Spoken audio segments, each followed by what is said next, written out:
Kinumpirma ng palasyo na handa ang Office of the Solicitor General na ipaglaban ang naipasang aumento sa sahod sa NCR sa kabila niya ng pag-issue ng temporary restraining order ng Pasig RTC. Yan ang umaarangkadang balita ni Lestor Aler.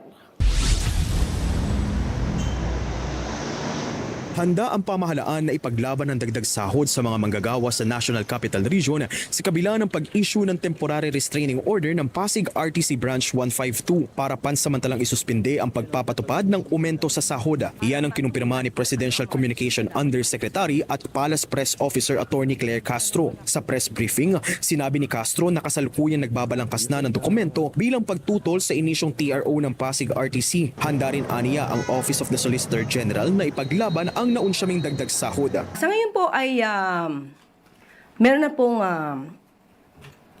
ginagawa po na dokumento at pagtutol. Although of course, ginagalang natin ang lahat ng korte, pero ang pamahalaan, ang administrasyon ay meron naman din pong karapatan na ihayag kung ano ang nararapat para sa ating mga kababayan at sa ating mga manggagawa.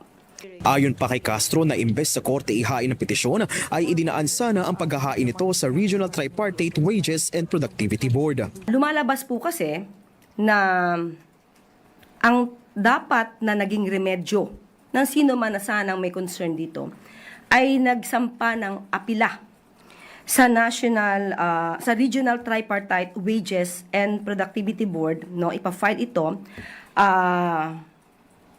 ng apila at hindi sana sa korte.